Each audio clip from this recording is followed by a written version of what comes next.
বাংলাদেশে দেখবেন যে বিভিন্ন ফোরামে এবং ইন্টারন্যাশনাল কমিউনিটির সাথে যখন আমরা মিট করি তখন আমাদেরকে প্রায় জিজ্ঞেস করা হয় যে আওয়ামী লীগকে রাজনীতিতে অথবা নির্বাচনে অংশগ্রহণ করতে না দিলে দেশে স্থিতিশীলতা থাকবে কিনা, নির্বাচন সুষ্ঠু গ্রহণযোগ্য হবে কিনা, এই প্রশ্নগুলোকে ডিল করতে হয়।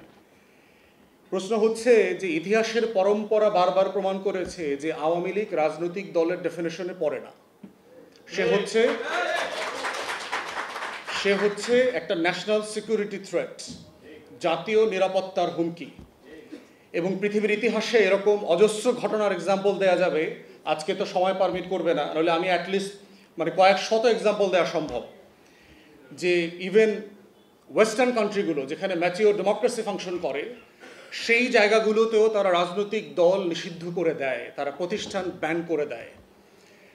রাশিয়ার একটা টেলিভিশন আছে RT, আপনারা দেখবেন অনেকগুলো ভাষায় এটা অপারেট করে।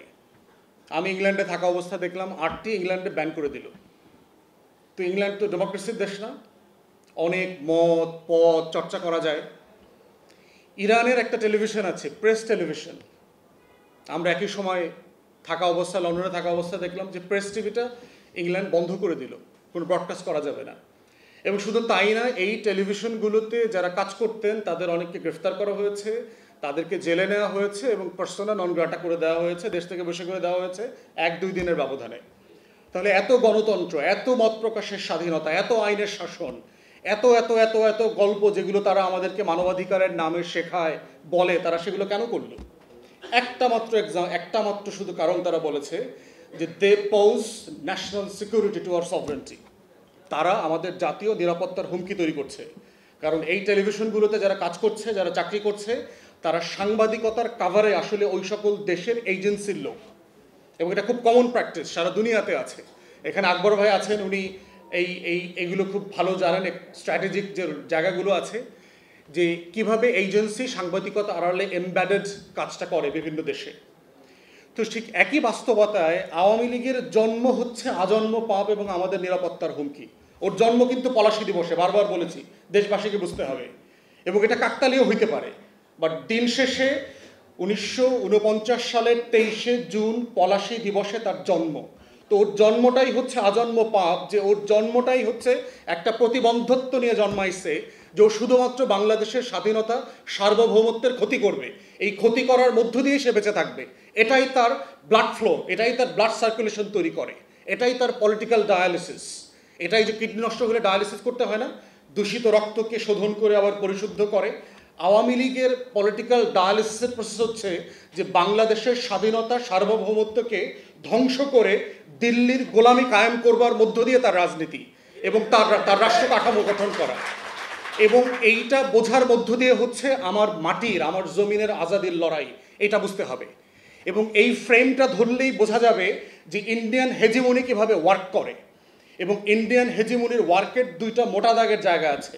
একটা জায়গা হচ্ছে তার পলিটিক্যাল হেজিমনি, দিল্লির পলিটিক্যাল হেজিমনির একটা জায়গা আছে। আর দ্বিতীয়ত হচ্ছে তার কালচারাল হেজিমনি, তার কলকাতা কেন্দ্রিক যে নাচ গান কবিতা সাহিত্য, রবীন্দ্রনাথ ঠাকুর, তার যে চর্চা কেন্দ্রগুলো আছে, তার বলিউড আছে, এই কালচারাল ফ্রেমের মধ্য দিয়ে সেই কালচারাল হেজিমনি যেটা কায়েম করে।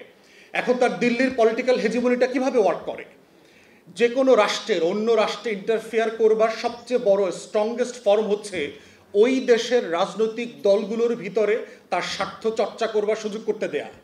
এবং বাংলাদেশের ইতিহাস সাক্ষী, বরংবার প্রমাণিত হয়েছে, পরম্পরায় আমরা দেখেছি বারবার যে কিভাবে আওয়ামী লীগের মধ্য দিয়ে দিল্লি তার পারপাস সার্ভ করেছে। এই জন্য দেখবেন যে 71 সালে যখন যুদ্ধ প্রস্তুতি চলছে, তখন আমাদের প্রবাসী সরকার কোথায় গঠিত হবে সেটা নিয়ে কিন্তু একটা তর্ক ছিল।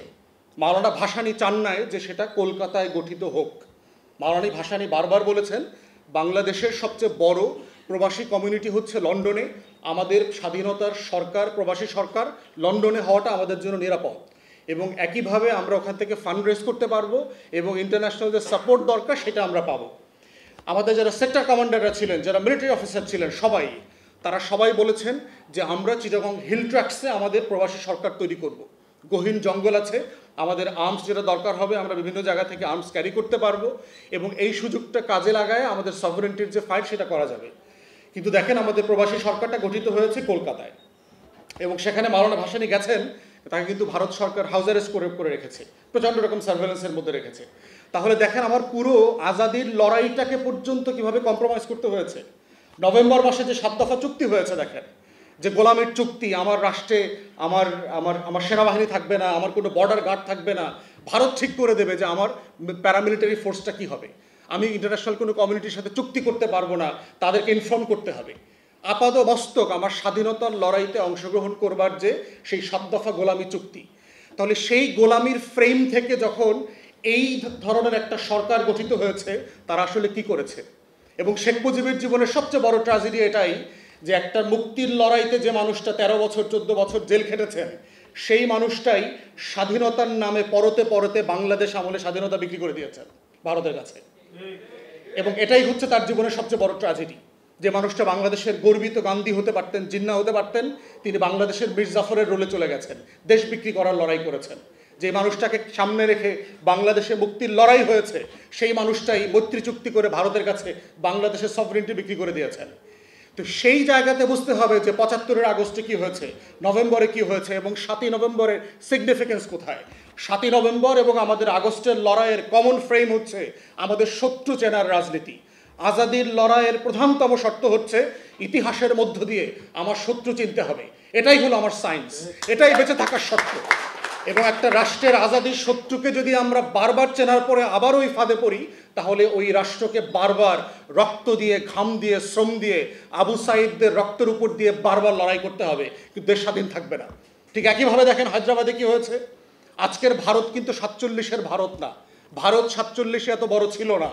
আজকের আপনার এই যে দেখেন গোয়া দেখেন, জুনানগর দেখেন, হায়দ্রাবাদ দেখেন, সিকিম দেখেন, কাশ্মীর দেখেন, 631টা প্রিন্সলি স্টেট ছিল 47-এ, যারা ইন্ডিয়ান নেগোসিয়েশনে, ব্রিটিশ কলোনিয়াল নেগোসিয়েশনের অংশীদার ছিল না। তাদেরকে সবাইকে অপশন দেওয়া হয়েছিল, তারা যে যেখানে যেতে চায় সেখানে যেতে পারবে, তারা স্বাধীন থাকবার কথা ছিল।